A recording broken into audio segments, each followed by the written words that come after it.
So the same thing kind of always happens when a new phone is announced. The media gets the device ahead of time, maybe a couple days, a couple weeks if we're lucky, and we get to use it while we're preparing our review.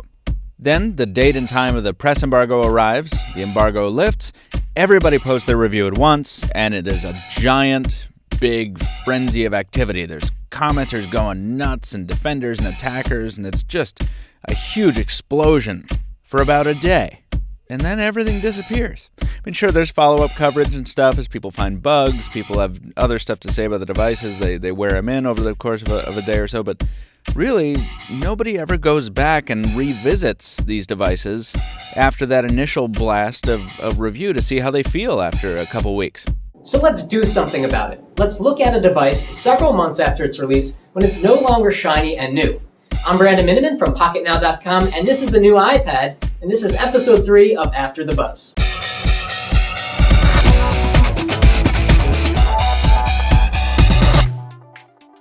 It was back when I received the first iPad that I immediately began dreaming of the new iPad. That is, an iPad with a higher resolution display. You see, the iPad became so intertwined with my life that it actually caused me eye strain. I'd use it to check email, read the Wall Street Journal, browse the web, watch videos, and so much more. For me, the iPad as a third device between smartphone and laptop or desktop fulfilled my needs for a more casual computing experience. I don't mean this to sound corny, but the iPad changed my life and allowed me to get more work done in more places. Subsequently, all of this time in front of the original iPad, which amounted to several hours per day, hurt my eyes because of the low resolution display. Text was fuzzy. The same was true on the iPad 2, text looks fuzzy. Then the iPad 3 was announced with an insane resolution of 2048 by 1536, a resolution higher than the 24-inch monitor I use for work. Was it the end of my eye strain? Well, let's talk about hardware first. In a rare move that defies Apple's ongoing design philosophy of thinner and lighter, the new iPad is thicker and heavier than its predecessors to allow for a bigger battery. Does this matter? Absolutely. In fact, the new iPad is awkward to hold because of its weight and thickness. Using the smart cover to prop the device on a table does help, but when you're reading in a bed or while leaning back, there's nothing to rest the smart cover on. You're just holding it in the air. As with dirt and fingerprints, the new iPad is resistant to both thanks to the materials used. Just be sure not to drop your iPad on a hard surface, as it's likely to crack the display. In fact, in our official Pocketnow drop test, we found the new iPad to be particularly front-heavy, so it's likely to land on the glass should you drop it accidentally. You're definitely going to want to get a case with the new iPad. Inside, the new iPad has a beefier processor, the A5X, with quad-core graphics and a dual-core CPU. It would seem that the new GPU is designed to push all 3.1 million pixels and allow the new iPad to provide a snappy experience. But in reality, it's gaming that's highly impressive if you're playing a title optimized for the new Retina display. As you can see here, textures are console quality and frame rates are very high. Beyond gaming, there's little to no difference between the iPad 2 and new iPad in terms of day-to-day performance, which is really disappointing.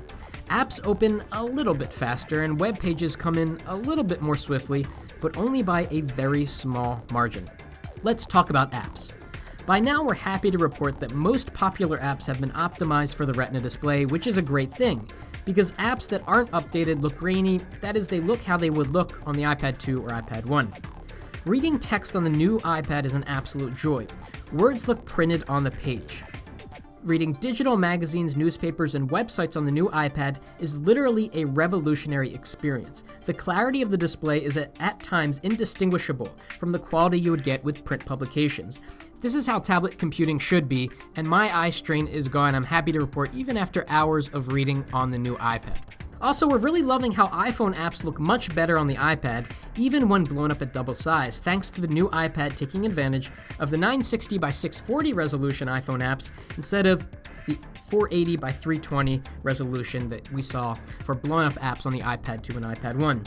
We're loving the LTE connectivity on the new iPad. I opted for the Verizon version, not only because Verizon's LTE network is more ubiquitous than AT&T's, but because the Verizon LTE iPad has the unique ability to work on AT&T's 3G network if you pop in an AT&T micro SIM. We also love how easy it is to buy data on the iPad. No contracts here, just input your credit card information in the cellular data setting and you're ready to go. If you're trying to choose between the Wi-Fi and 4G version of the iPad, we encourage you to spring for the 4G version, even if you don't think you need it right away. You'll be glad you have it for when you do need it, and it will help to increase your resale value. Now onto battery life. Apple promised unchanged battery life between the iPad 2 and the new iPad, and they were right. On average, I charge my iPad every 5 to 7 days, and that's after about 1 to 2 hours of usage per day.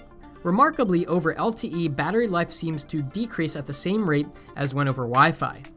Now, because the iPad has such a large battery, it takes much longer to charge, up to 7 hours to be exact. This has changed my usage a bit, whereas before I'd take a break from using the iPad and stick it on the charger to get a good 40 to 50% charge. With the new iPad, an hour isn't enough to get much above the 15 or 20% mark. I try to charge the new iPad at night so it can get a full 100% power up. We can say that with confidence, now 3 months after its release and after the buzz has worn off, that the new iPad is the best tablet money can buy right now. It's got the apps, it's got the display, and while it's not the thinnest or lightest tablet nor the most customizable, you'll want to look to Android for that, it's unparalleled in its ability to offer the most well-rounded user experience. And with iOS 6 coming up, iPad buyers can be confident that there's a fair amount of new and exciting stuff coming to the iPad in just a few months. It's just a bit disappointing that iOS 6 has the same look and feel as it has had for years now, with rows and rows and rows and rows of icons. This has been Brandon Miniman with Pocketnow.com. If you like this video, please give us a thumbs up. And if you have any comments about using the iPad after several months, please leave a comment down below. Thanks for watching, and that's it for now.